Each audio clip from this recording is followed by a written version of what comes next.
Hello guys, അപ്പോൾ എല്ലാവർക്കും നമസ്കാരമുണ്ട്.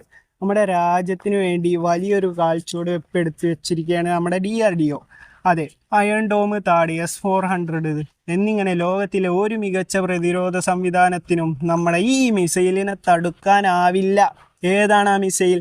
അതെ, നമ്മൾ ഇന്ന് സംസാരിക്കുന്നത് ധ്വനി എന്ന ഇന്ത്യയുടെ ഇന്റർകോണ്ടിനെന്റൽ ഹൈപ്പർസോണിക് മിസൈലിനെ കുറിച്ച് തന്നെയാണ്. ഇതിൻ്റെ റേഞ്ച് നമ്മൾ പരിശോധിക്കുമ്പോൾ ഏകദേശം 6000 കിലോമീറ്റർ മുതൽ 10,000 കിലോമീറ്റർ വരെയാണ് വരുന്നത്.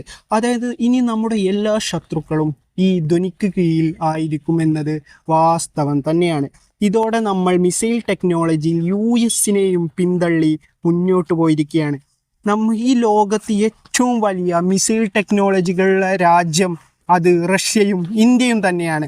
ചൈനയുടെയൊക്കെ മിസൈൽ ടെക്നോളജി നമ്മൾ ഓപ്പറേഷൻ സിന്ദൂറിൻ്റെ ആ ടൈമിൽ കണ്ടാണ്. പിന്നെ US-ന് മിസൈൽ ടെക്നോളജിയിൽ നമ്മുടെ രാജ്യത്തിൻ്റെ അത്രയൊന്നും ഇത് കൈവരിക്കാൻ ഇന്നേ വരെ കഴിഞ്ഞിട്ടില്ല എന്നത് ഒരു വാസ്തവം തന്നെയാണ്.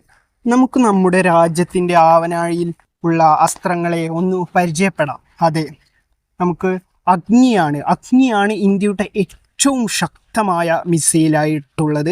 പിന്നെ നോക്കുമ്പോൾ സൂര്യ മിസൈലും ഒരു ഇന്റർകോണ്ടിനെന്റൽ ബാലിസ്റ്റിക് മിസൈൽ തന്നെയാണ്. പിന്നെ ബ്രഹ്മോസ് വരുന്നുണ്ട്. ബ്രഹ്മോസിനെ ഞാൻ നിങ്ങൾക്ക് പരിചയപ്പെടുത്തേണ്ട ഒരു കാര്യമില്ല. പിന്നെ പൃഥ്വി, നാഗ്, ഹെലിന, ധ്രുവാസ്ത്ര, ആകാശ്, K-15, ധനുഷ് എന്നിങ്ങനെ വൻ പ്രഹരശേഷിയുള്ള മാരകാസ്ത്രങ്ങളാണ് ഇപ്പോൾ നമ്മുടെ മിലിറ്ററിയിൽ സേവനമനുഷ്ഠിക്കുന്നത്.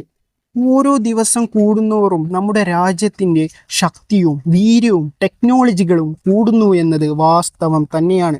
നമുക്ക് അടുത്തൊരു വീഡിയോയിൽ ലോകത്തിലെ ഏറ്റവും മികച്ച 10 മിസൈൽസ് അത് ഏതൊക്കെ എന്നുള്ള ഒരു ലിസ്റ്റ് ഉണ്ടാക്കി ഞാനിടാം. അതിനെ ഒന്ന് കൃത്യമായി വിശകലനം ഞാൻ ആ വീഡിയോയിൽ ചെയ്യാം. അപ്പോൾ എല്ലാവരും, ഇത് നമ്മുടെ പുതിയൊരു ചാനലാണ്, അപ്പോൾ എല്ലാവരും ഒന്ന് സപ്പോർട്ട് ചെയ്യുക, സബ്സ്ക്രൈബ് ചെയ്യുക.